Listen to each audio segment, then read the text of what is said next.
Assalamualaikum warahmatullahi wabarakatuh. Saya Siti Aminah Amanda Syafira dari kelas Indralaya dengan NIM 06061182126002. Di sini saya akan menjelaskan dan mempresentasikan sedikit tentang integrasi nasional. Integrasi nasional. Integrasi nasional berasal dari dua kata, yaitu integrasi dan nasional. Integrasi dan nasional. Integrasi ini berasal dari bahasa Inggris, integrate, yang memiliki arti menyatu padukan, mempersatukan, atau menggabungkan. Pada Kamus Besar Bahasa Indonesia, KBBI, integrasi memiliki arti pembaruan sehingga menjadi satu kesatuan yang bulat dan utuh. B. Secara politik, integrasi nasional secara politis ini memiliki arti bahwa penyatuan berbagai kelompok budaya dan sosial dalam kesatuan wilayah nasional yang terbentuk satu identitas nasional. C. Secara antropologi, integrasi nasional secara antropologis ini berarti bahwa proses penyesuaian di antara unsur-unsur kebudayaan yang berbeda, sehingga mencapai satu kesatuan fungsi di dalam kehidupan masyarakat. Faktor-faktor integrasi nasional. Di dalam integrasi nasional terdapat beberapa faktor yang memengaruhinya. Proses faktor-faktor tersebut yaitu sebagai berikut. Faktor pendorong integrasi nasional. Faktor pendorong merupakan faktor yang mempengaruhi kemajuan suatu proses atau tindakan tertentu yang dilakukan oleh seseorang maupun kelompok. Adapun faktor pendorong tersebut diantaranya adalah satu, adanya rasa dan yang senasib dan seperjuangan. Dua, adanya ideologi nasional. Tiga, adanya sikap dan tekad dan keinginan untuk kembali bersatu. Empat, adanya ancaman dari luar. Faktor pendukung integrasi nasional seperti satu, penggunaan bahasa Indonesia sebagai pemersatu bangsa. Dua, semangat persatuan serta kesatuan di dalam bangsa. Tiga, adanya kepribadian dan pandangan hidup kebangsaan yang sama, yakni Pancasila. Empat, adanya jiwa dan rasa semangat yang bergotong royong.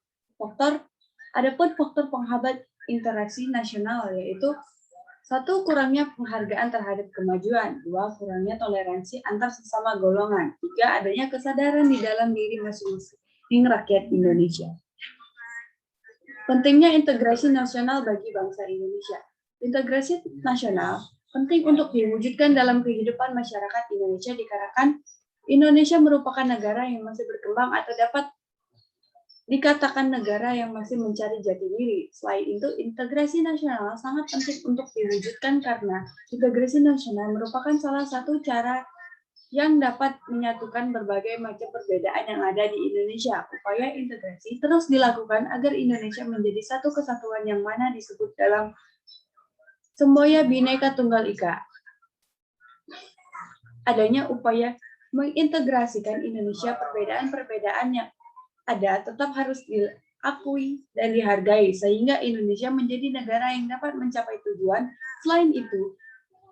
Selain menghargai dan mengakui berbagai macam perbedaan di Indonesia, masyarakat Indonesia harus memiliki rasa toleransi terhadap sesama sehingga tidak terjadi konflik yang berkepanjangan dan dapat merugikan Indonesia. Cara mengatasi ancaman integrasi nasional, ancaman militer akan sangat berbahaya apabila tidak diatasi. Oleh karena itu, harus ditetapkan strategi yang dapat untuk mengatasi ancaman integrasi. Strategi pertahanan dan keamanan bangsa Indonesia dalam mengatasi ancaman militer tersebut.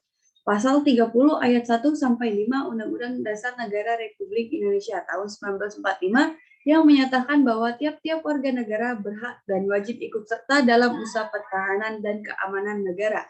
Usaha pertahanan dan keamanan negara dilaksanakan melalui sistem pertahanan dan keamanan rakyat semesta oleh Tentara Nasional Indonesia, Kepolisian Negara Indonesia, Republik Indonesia sebagai kekuatan utama dan rakyat sebagai kekuatan pendukung.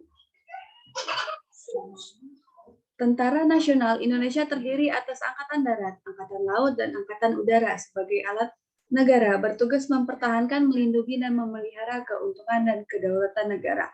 Kepolisian Negara Republik Indonesia sebagai alat negara yang menjaga, melayani masyarakat, menjaga keamanan dan ketertiban masyarakat, bertugas melindungi, mengayomi, melayani masyarakat, dan serta menegakkan hukum. Susunan dan kedudukan tentara Nasional Indonesia, Kepolisian Negara Republik Indonesia, hubungan kewenangan Tentara Nasional Indonesia dan Kepolisian Negara Republik Indonesia di dalam menjalankan tugasnya, syarat-syarat keikutsertaan warga negara dalam usaha pertahanan dan keamanan diatur dengan undang-undang. Mungkin sampai situ saja yang bisa saya jelaskan. Lebih dan kurang saya mohon maaf. Pada Allah saya. Terima kasih. Wassalamualaikum warahmatullahi wabarakatuh.